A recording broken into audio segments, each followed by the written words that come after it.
Hello, day 3 slash played 2 days, 0 hours, 11 minutes, test 24. I'm at 94 and I'll tell you, in this video I'll tell you how the character's going, show leaps, what changed, and explain a couple of pieces of the gear choices, and then I'll run a typical map that I've done for the day. Now, I think my ES shot up a little bit, solely from the discipline, going from 19 to 21, lucky corruption.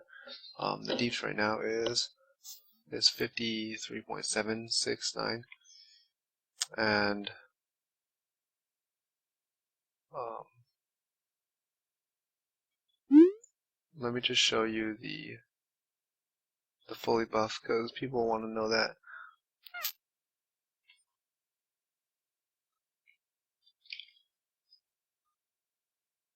You'll notice I get frenzy charges, and that's coming from the poachers mark curse on hit herald device.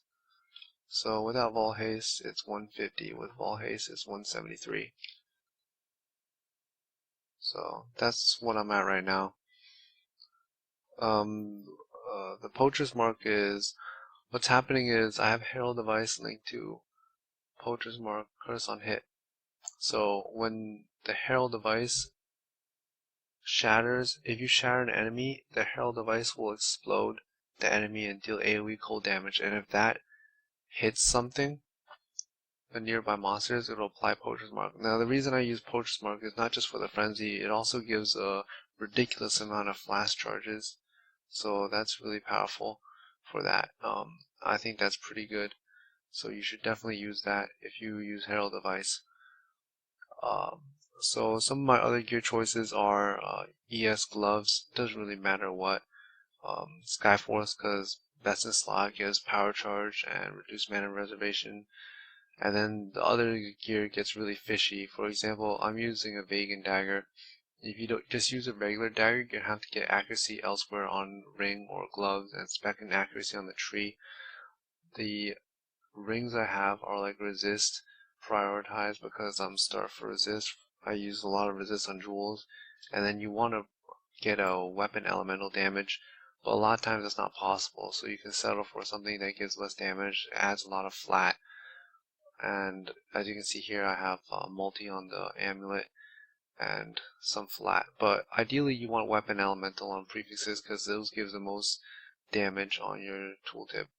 And the belt is, what you want is reduced flash charge used, because that is very powerful with flask, and it's just a 20% reduce. I think it rolled 10 and 20, but if you see here, it makes this thing go use 24 instead of 30. And the Vingtars, it will use for whatever 54 times 0.8 is. Instead of 54, it's 43. So that's really strong, because what's happening is I'm using Vingtars to sustain my leech pretty much completely, both mana and life leech. So I need to have this thing up if I don't want to die.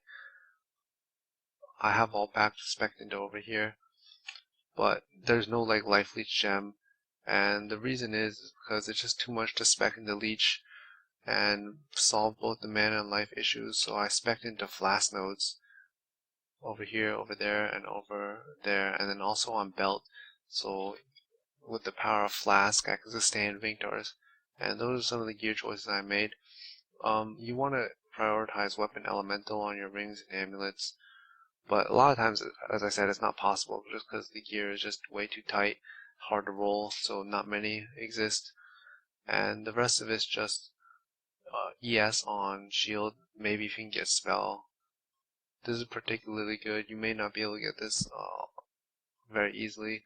The reason I have this is because I prepared like most of the gear beforehand, but even then it was a little difficult to shop for stuff.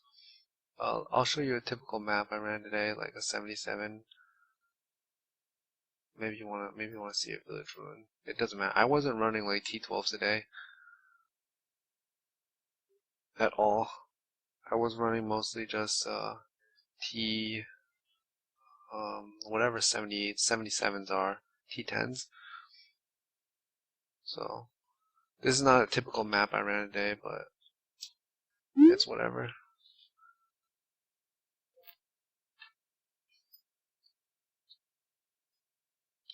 Okay,